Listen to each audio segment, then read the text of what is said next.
어제는 밤 1시까지 제기동이 시끄러웠습니다. 학생들이 모여서 노래하고 춤추고 얼마나 목 터지게 목이 터져라 하고 그렇게 하는지 동네 사람들이 잠을 못 자고 파자마 바람으로 대문 밖에 나와서 학생들의 그 모습을 쭉 보고 있었습니다. 잠을 못 주무시나 봐요. 그랬더니 이거 못 자요. 이날은 못 자요. 그러시더니 1년에 하루니까 본다고 합니다. 네, 학생들을 이 제기동 주민들도 애정어린 마음을 가지고 보고 또 포용하고 용납하고 그러는 것 같습니다. 우리 학생들은 장차의 나라의 일꾼이 될 것이고 또 이 학생들 중에 많은 하나님의 종이 나올 것입니다. 우리가 이들에 대한 각별한 애정을 가지고 기도해주고 열심히 하나님 말씀으로 가르치면서 그들이 장차 하나님 나라를 위해서 귀하게 쓰임받을 수 있도록 도와줘야 되겠습니다. 그래서 우리가 대학생을 섬긴다는 거 참 귀한 특권입니다. 열심히 이 가을에도 학생들을 만나고 또 말씀으로 잘 섬길 수 있기를 기도합니다. 네, 오늘 말씀의 제목은 너희가 어찌 믿음이 없느냐입니다. 요절 말씀은 40절입니다. 우리 다 함께 읽어보겠습니다. 자, 시작.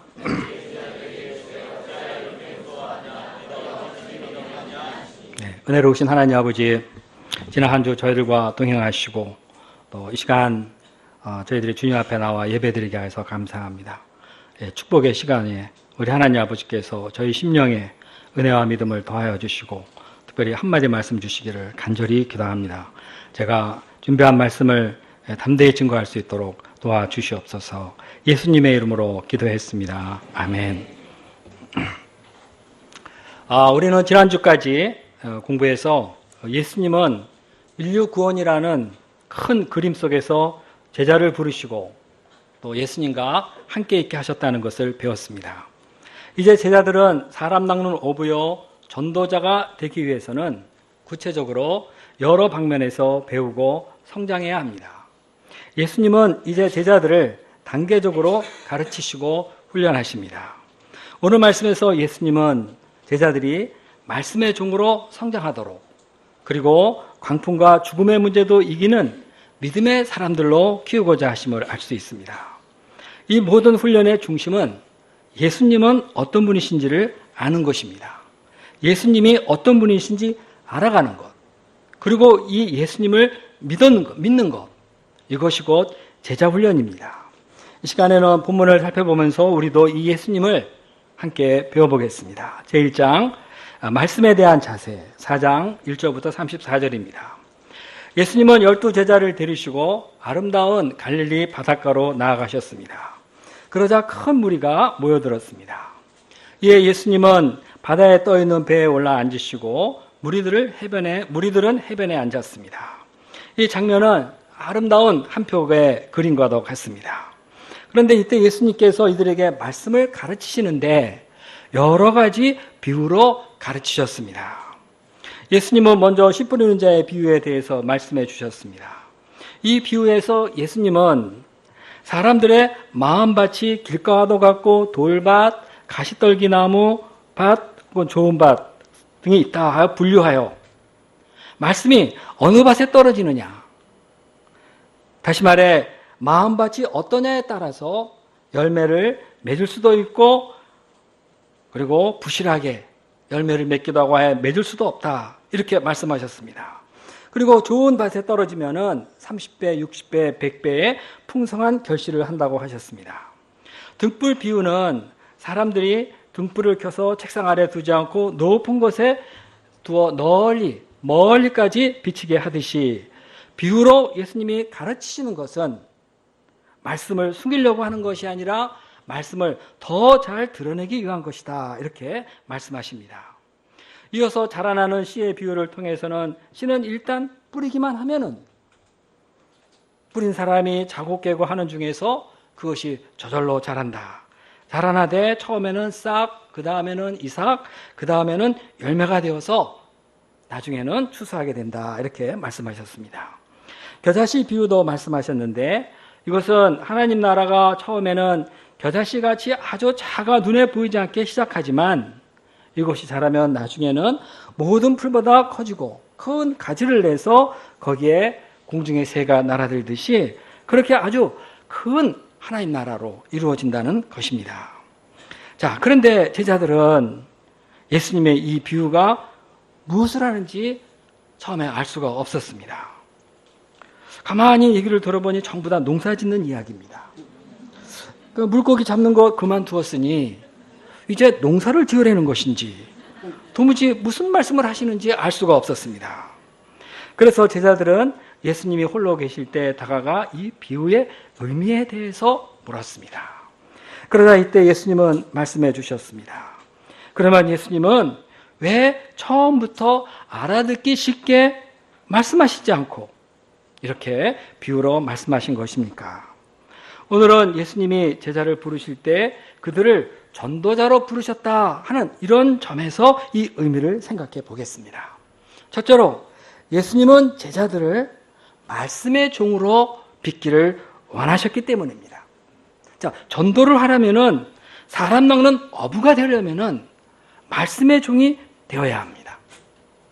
비유는 설명에 들어있지 않아서 그것이 무슨 뜻인지 이해하려면은 먼저 잘 듣고 묵상해야 됩니다. 예수님도 이 비유를 말씀하시기 전으로 들으라, listen, 또 들을 게 있는 자는 들으라 이렇게 말씀하셨습니다. 자, 이것을 볼 때 예수님의 이 비유의 의미를 알아듣기 위해서는 마음을 써서 귀를 기울여 듣고 그리고 못 알아듣겠으면 내가 들을 기가 없는가 보다. 들을 기를 갖도록 해야 되겠다. 이렇게 문제의식을 가져야 합니다. 들을 기는 그런데 하루아침에 생기지 않습니다. 듣기 위해서는 겸손히 배우고자 하는 마음을 가지고 훈련도 받아야 합니다.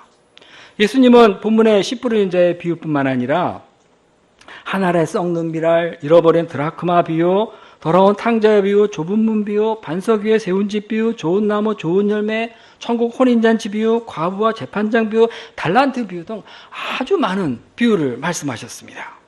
근데 이런 것들을 가만히 읽어보면 이 안에 얼마나 중요한 영적 교훈이 담겨 있는지 모릅니다. 이것뿐만 아닙니다. 우리가 신구약 성경 곳곳을 보면은 비유와 상징이 담긴 이야기들이 그야말로 넘쳐납니다. 자, 우리가 이것을 깨닫기 위해서는 많은 훈련이 필요합니다. 해석할 줄 알아야 됩니다. 이것을 앞뒤 문맥을 따라서 정확하게 이해할 수 있어야 합니다. 그러기 위해서는 애써야 합니다. 오늘 본문에 나오는 제자들처럼 생각해보고 또 생각해보고 그러다가 또 모르겠으면은 제자들처럼 물어보기도 해야 합니다. 이렇게 배우고 깨닫고 배우고 깨달아갈 때 어느 순간에 귀가 뻥 하고 뚫리면서 말씀이 들리기 시작합니다. 성경 해석의 원리가 이제 눈에 보이기 시작하고 한 단어 한 단어, 한 문장 한 문장의 의미가 눈에 들어오기 시작합니다. 그러면서 말씀이 지닌 교훈을 마음 깊이 받게 됩니다. 이러면서 하나님 나라의 비밀을 깨닫게 되는 것입니다. 그럴 때 우리 마음에 기쁨이 충만해져 오고 내가 성장하고 가르칠 수 있습니다. 제가 처음 센터에 왔을 때 무슨 차트가 있었는데 후에 생각해 보니까 세계 성경금 차트였습니다. 그 위에 떡 5개와 물고기 2마리가 있었더라 하는 말이 쓰여져 있는 것을 보았습니다. 나 센터 온 지 얼마도 안 됐는데 그 차트를 보니까 설명이 있는 게 아니라 떡 5개와 물고기 2마리가 있었더라 이렇게 써 있는데 이걸 아무리 생각해도 무슨 뜻인지 알 수가 없었습니다. 그러다가 요한복음의 오병이어 기적을 공부하면서 이게 이런 뜻이었구나. 적어도 믿음으로 드리면 하나님이 이것을 기뻐하시고 받으셔 축복하신다 하는 것이었습니다. 이것을 알았을 때 얼마나 기뻤는지 모릅니다. 제가 아직 양일 때 말씀은 묵상해야 된다. 여러 번 읽으면서 묵상해야 된다. 그래서 한번 마음을 잡고 말씀 묵상에 들어갔습니다. 사가랴가 분향하러 성소에 들어갔는데 주의 천사가 향단 우편에 나타났습니다. 왜 우편에 나타났지? 가운데 오면 안 되나? 이렇게 한참 생각하는데 가운데는 하나님께 나가라는 자리지. 하나님을 가로막으면 안 되지. 그러니까 천사가 우편에 비껴선 거야. 지금 생각하면 뭐 그런 거 가지고 감동을 받느냐 이렇게 하겠지만 저로서는 참 엄청난 깨달음입니다. 지금도 저 그거 있지 않아요. 하나님 가는 길 막으면 안 된다. 우린 옆에 서서 섬기는 거다.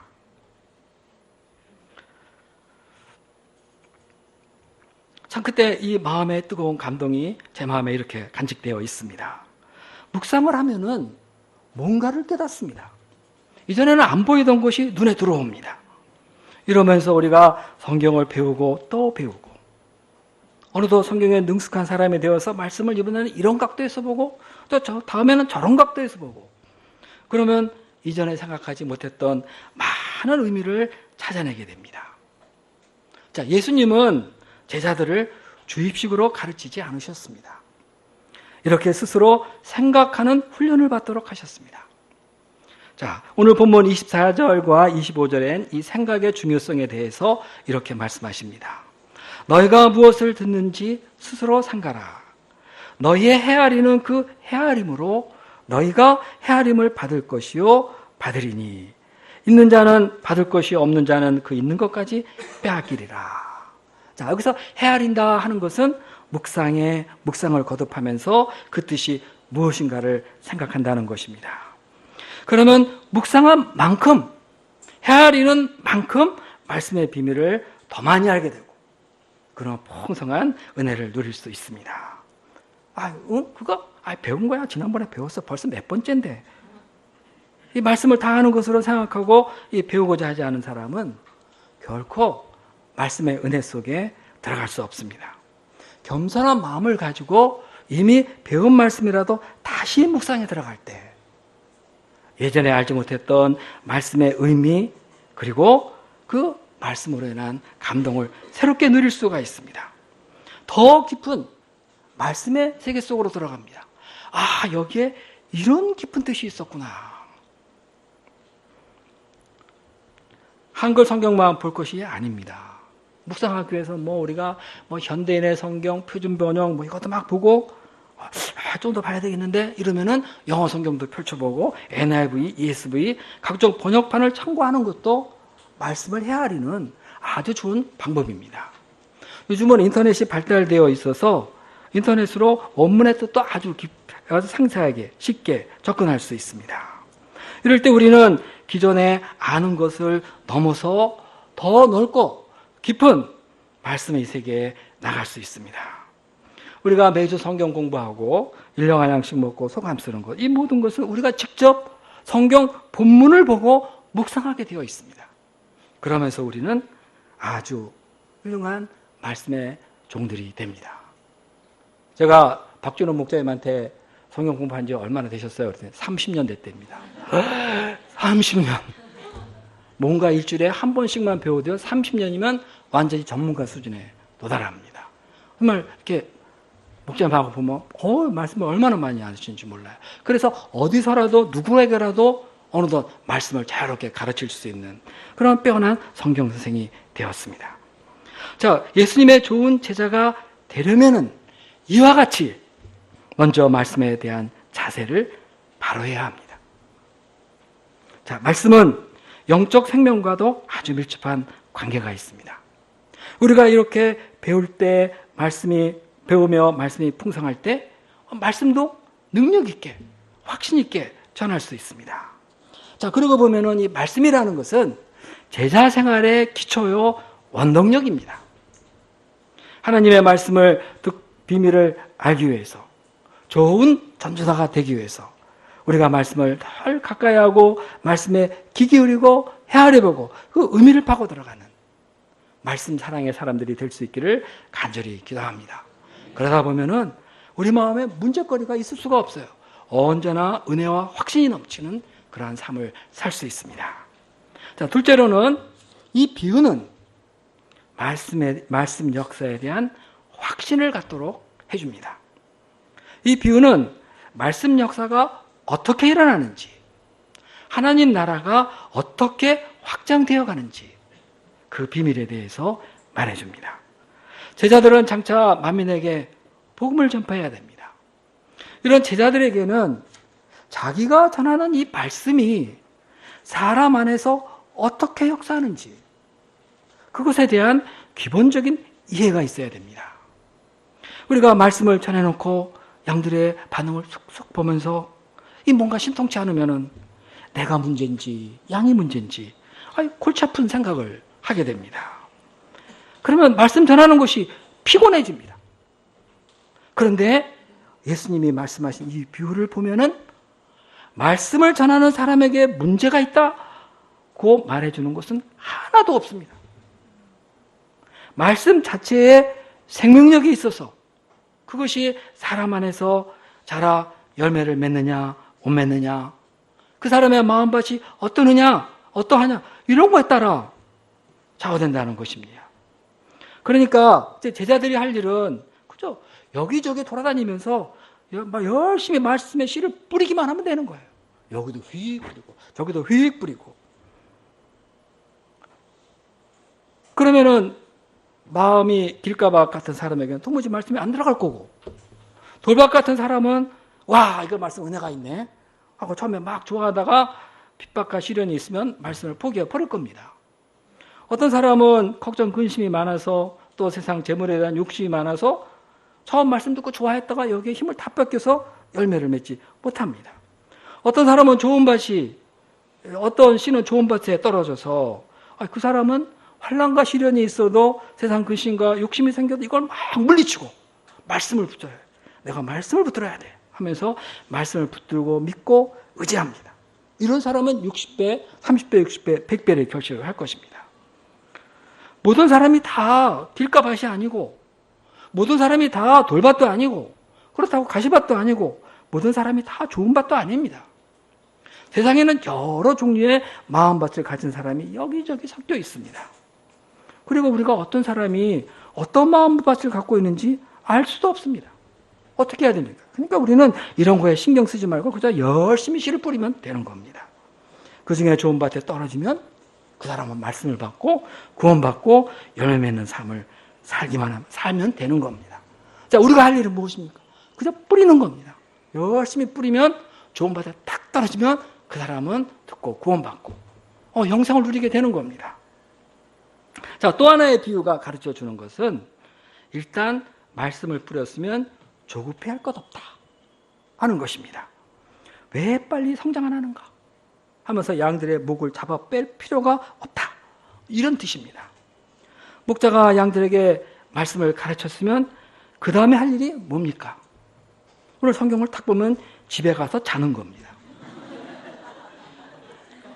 그러면 목자가 자고 깨고 하는 중에 심겨진 말씀이 사람 안에서 자랍니다. 그러지 않았어요? 그가 말씀을 뿌리고 나서 그가 밤낮 자고 깨고 하는 중에 자란다. 신기하게도 어느 날 그 사람 마음에 소원에 싹이 생기고 믿음에 싹이 생기고 그러면서 그 사람이 어느덧 믿음의 사람이 됩니다. 그리고 이삭으로 크고 추수할 만한 열매로 크는 겁니다. 우리가 피싱 나가서 나갈 때 또 양들하고 1대1 할 때 요즘 양들은 도무지 반응이 없어요. 반응이 없어. 도대체 속으로 뭘 생각하는지 모르겠습니다. 우리가 이건 우리 생각이지 말씀은 그 사람 안에서 어떻게 움직이는지 그 겉모습만을 보고 우리가 어떻게 알겠습니까? 모릅니다. 금년 봄에 주차장 화단에 꽃씨를 좀 사다 뿌렸습니다. 우리 교회도 꽃 좀 심자 이러면서 종로가 꽃씨 가게에 가서 해바라기, 채성화, 백일홍, 나팔꽃, 코스모스, 사르비아 이름도 잘 기억도 안 나는 그런 씨를 사다 여기저기 막 뿌렸습니다.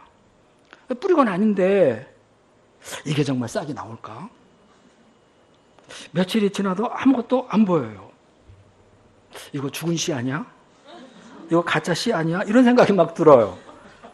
그래서 은근히 땅을 파보고 싶은 그런 마음이 생겼습니다. 그래서 좀 참고 기다렸어요. 그런데 어느 날 아주 파란 싹이 나오면서 자라기 시작했습니다. 그러더니 그게 줄기가 축축 뻗어나와요.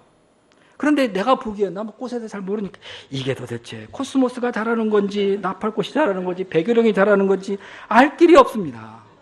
내가 어디에다 뭘 심었는지를 모르겠어요. 하여튼 뭔가가 자라고는 있는데 야, 이게 나중에 가서 꽃이 필까? 이런 생각까지 들어요. 정말 꽃이 필까?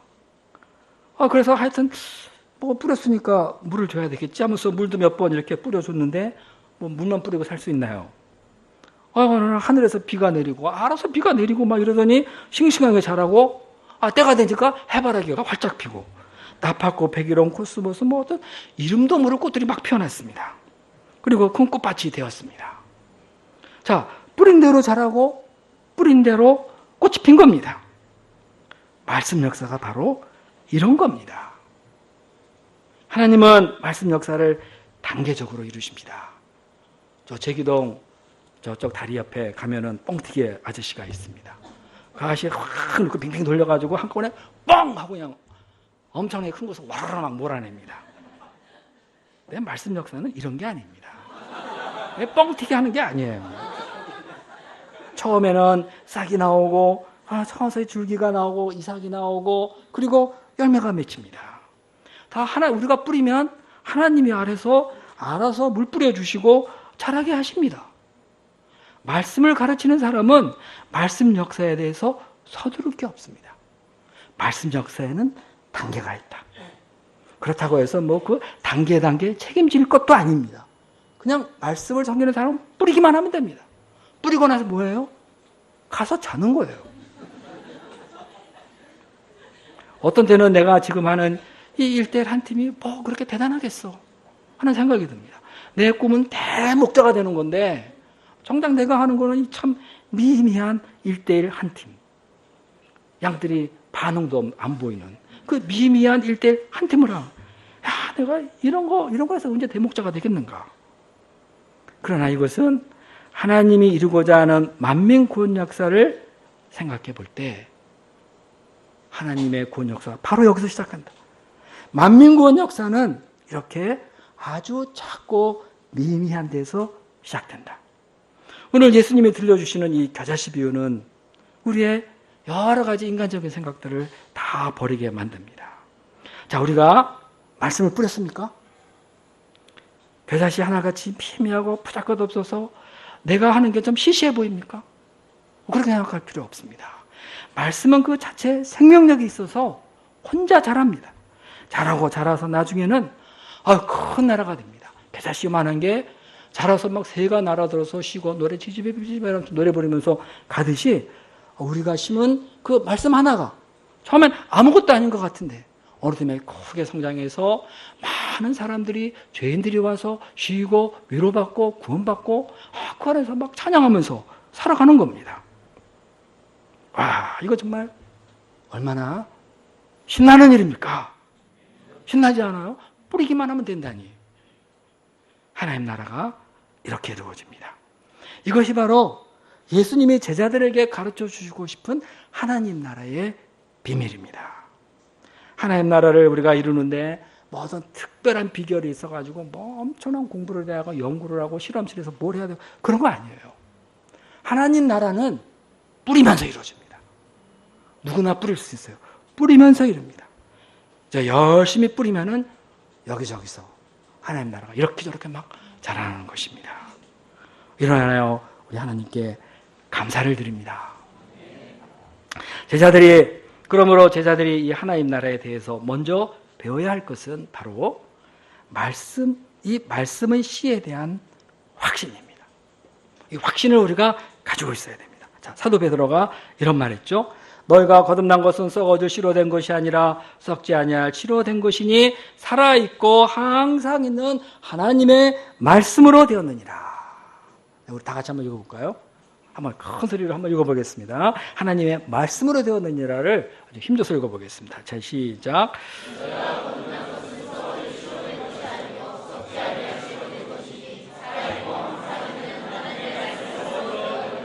네, 감사합니다. 우리가 낙심하지 말고 뿌리고 또 뿌리고 나서 집에 가서 자고 또 깨고 또 뿌리고 자고 뿌리는 것도 신나지만 자는 것도 얼마나 신나요. 네? 뿌리고 자고 뿌리고 자고. 야, 그러면 자도록 잘한다. 하나님께 감사해야 되겠습니다. 하나님은 우리의 어떤 고도의 그 무엇을 바라지 않습니다. 하나님은 하나님께서 친히 이루십니다. 우리는 뿌릴 뿐입니다. 제자들에게 이렇게 말씀에 대한 확신을 심어주는 만큼 우리도 말씀에 대한 이런 분명한 확신을 가질 수 있기를 간절히 기도합니다. 제2장 예수님을 믿는 믿음. 첫째, 광풍을 이기는 믿음. 예수님은 하루 종일 무리들에게 말씀을 가르치셨습니다.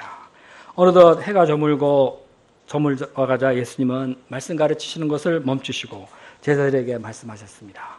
우리가 저편으로 건너가자. 그러자 제자들은 이제야 무리를 떠나서 호수 건너편 한적한 곳에 가서 쉬게 되었구나 하니까 이런 생각을 하니 신이 났습니다. 어부 출신인 제자들은 능숙하게 배를 노래를 부르면서 아주 미끄러지듯 샥 앞으로 달려갔습니다. 아주 다 함께 흥겨운 노래를 불렀습니다. 내 배는 살같이 바다를 지난다 산타루치야. 그런데 이게 웬일입니까? 그들이 호수 가운데 들어섰을 때 갑자기 하늘이 캄캄해지더니 큰 강풍이 그냥 우르르 꽝꽝하면서 일어났습니다. 파도는 산 같은 삼각 파도를 일으키면서 배가 언제라도 뒤집힐 수 있었습니다. 내 배는 살같이 바다를 지나긴 이제 다 죽게 됐습니다. 이런 강풍은 아무리 노련한 뱃머리꾼이라도 어떻게 할 수 없습니다. 제자들은 얼굴은 사색에 푹 찌들어 버렸습니다. 사색에 잠겨 버렸습니다. 저도 언젠가 속초에 가서 배를 타고 망망대해로 나가본 적이 있습니다. 근데 한번 태워주겠다 그래서 잠깐 태워줄 줄 알았더니 배를 몰고 그냥 세상에 아무것도 안 보이는 곳으로 확 나가가지고인데 거기에 파도가 연안 파도하고 달라요. 얼마나 거칠고 높은지 저는 파도가 무서운지 그때 알았습니다. 아니 구명조끼도 안 입었는데 이러다가 언제라도 금세 죽을 것 같았습니다. 갑자기 처자식이 생각이 났습니다. 여보, 모세야.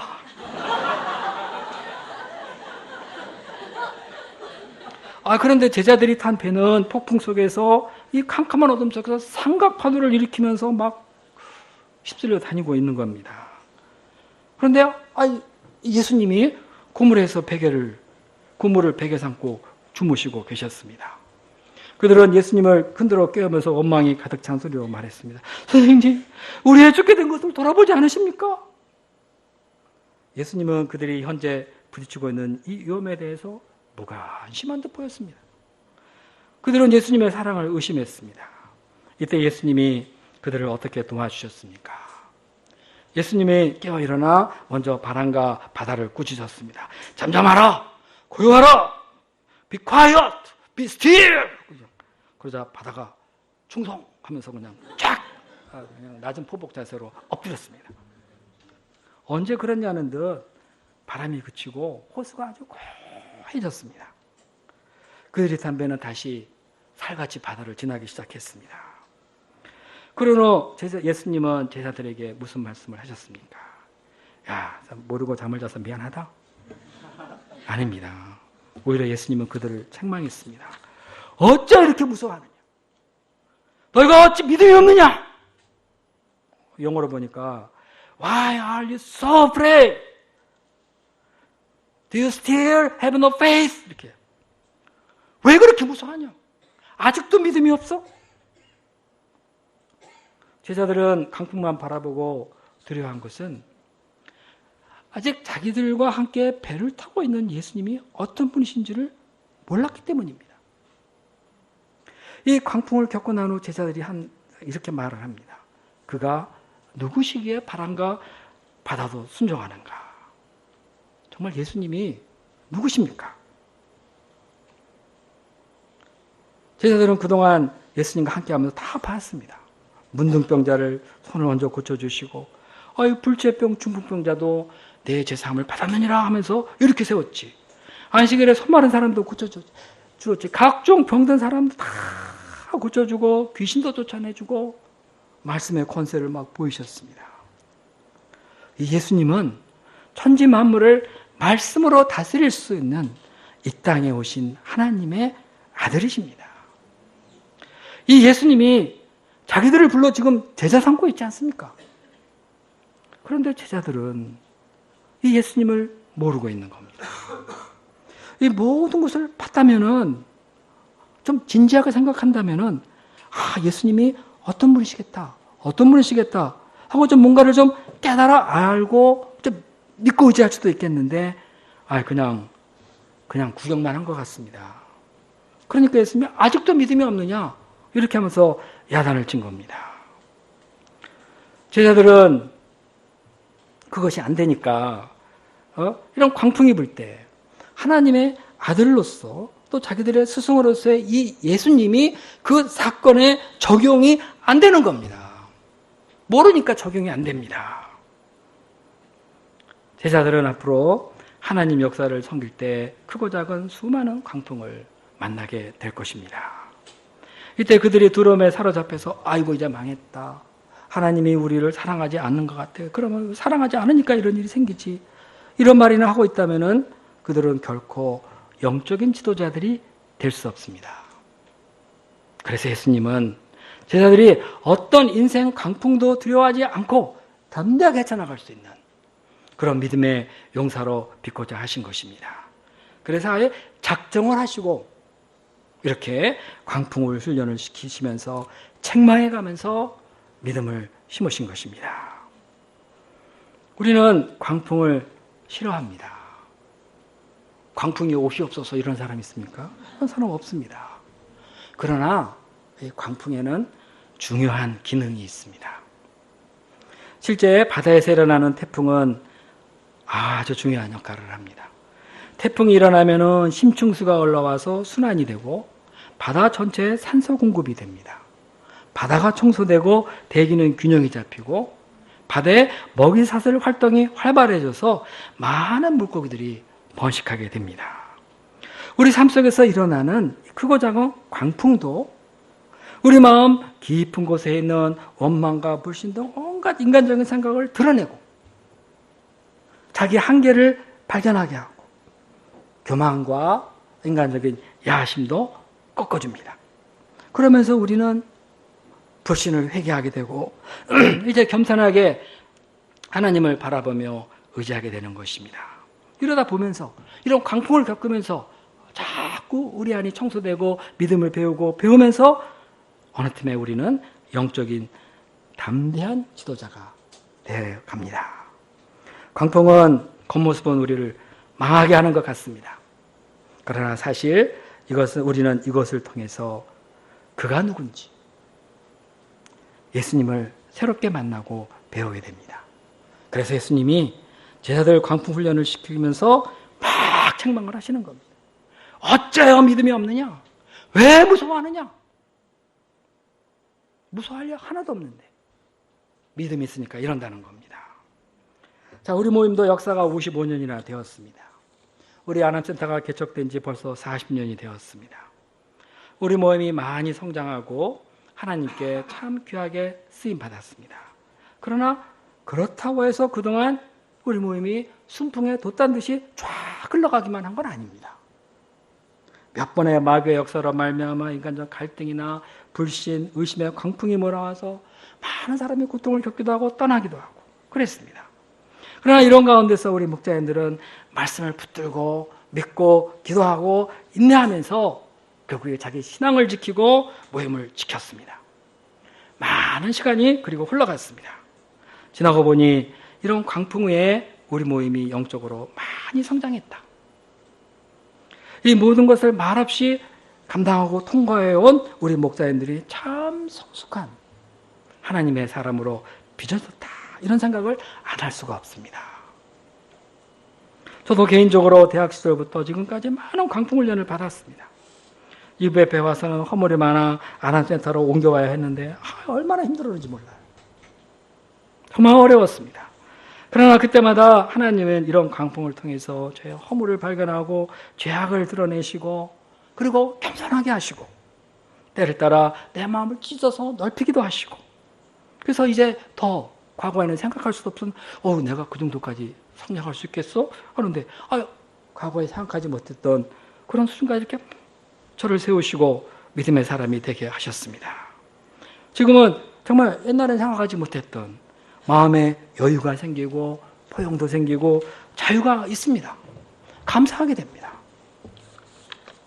아무리 거센 광풍이 불어도 하나님 역사는 망할 것 같지만 망하지 않고 쓰러질 것 같지만 결코 쓰러지지 않습니다. 마귀가 주의 교회를 어떻게 할 수 있겠습니까? 마귀가 믿는 하나님의 자녀인 우리를 어떻게 할 수 있겠습니까? 마귀, 너는 안 돼. 마귀, 너는 안 돼.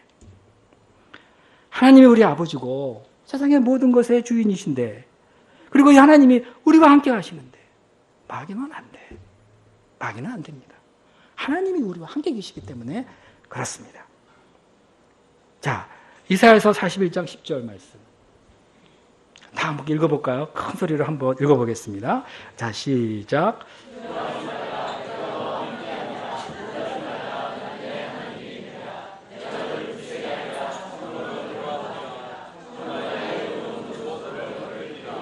네, 저도 한번 읽어볼게요. 두려워하지 말라.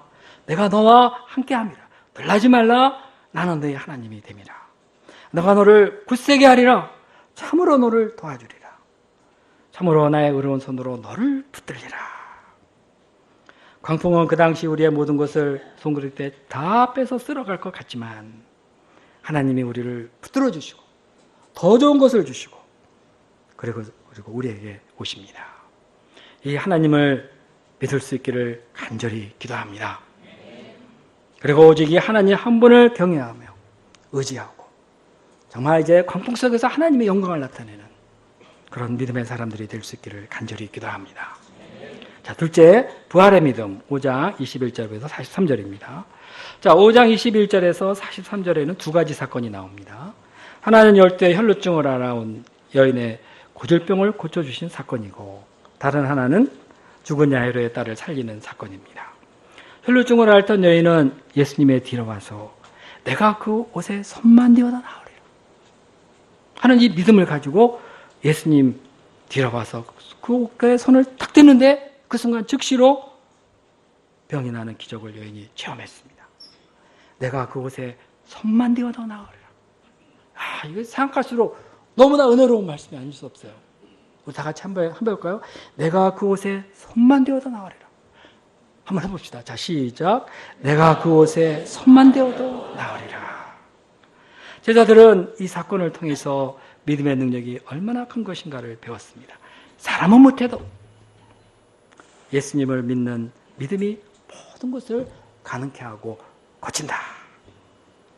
야이로는 믿음으로 예수님께 나왔지만 딸은 예수님이 그 집에 가는 도중에 죽고만 했습니다. 사람들은 딸이 죽었다는 소식을 전하면서 이제 예수님 오실 필요 없습니다. 이런 말을 했습니다. 그러자 예수님이 야이로에게 두려워 말고 믿기만 해라 하고 말씀하시면서 그 집으로 가셨습니다.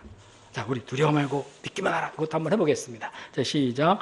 두려워 말고 믿기만 하라. 네. 사람은 아직 자기가 살아서 뭘 할 수 있을 때, 그 누군가가 아직 살아있을 때는 어떤 불치의 병이라도 기적을 기대하면서 예수님께 가지고 나옵니다. 그러나 아무도 죽어버린 사람의 문제를 두고 예수님 앞에 나오지는 않습니다. 성경 보세요. 누가 죽은 뭐를 가지고 이렇게 나왔다 그래요? 그런 거 없습니다. 그냥 살아있을 때 얘기해요. 전부 다. 아무도 죽고 난 다음에 뭐를 액션을 취하지 않습니다. 왜냐하면 죽으면 모든 것이 끝났다 하는 이 절대 생각, 이것이 마음에 있기 때문에 그렇습니다. 자, 사람은 나오지 못하고 이제 그만하십시오. 하지만 예수님은 야이로의 딸이 죽은 그 집으로 가십니다. 사람이 안 오면 예수님이 가세요. 사람이 올 수 없어요. 그러니까 예수님이 가시는 겁니다. 그 집에. 그리고 야이로의 집에 가서 야이로의 죽은 딸에게 달려가고 내가 너한테 말하는데 소녀야 일어나라 하고 말씀하심으로써 살리셨습니다. 이때 수제자인 베드로와 요한, 야고보는 예수님이 이 아이를 살리는 이 부활의 현장을 목격했습니다. 그들은 후에 예수님이 죽으신 후 부활하신 것도 보았습니다. 그들은 이걸 통해서 부활의 증인이 되었습니다. 사람들은 죽음의 현장에서는 아무 말도 못합니다. 살아있을 때는 별말을 다 위로해요. 그러나 죽었을 때는 아무 말도 못합니다. 괜히 말 잘못했다가 큰일 날까봐 이렇게 그리고 끝나버립니다. 그러나 이제 제자들은 그것에서 부활이라는 이 희망과 의의 메시지를 전할 수 있습니다. 사람은 다 절망하고 끝났어요 그러지만 제자들은 봤잖아요. 예수님도 봤잖아요. 담대하게 사람이 절망하는 그곳에서 위로와 희망의 메시지를 전합니다. 이것이 우리 기독교의 위대함입니다. 어디에서 어떤 상황 가운데서 부활을 믿기 때문에 이렇게 담대하게 메시지를 전할 수 있는 것. 하나님께서 우리를 이런 믿음으로 인도하신 것에 감사와 찬양을 드립니다. 우리에게 부활의 믿음을 하나님이 주셨습니다.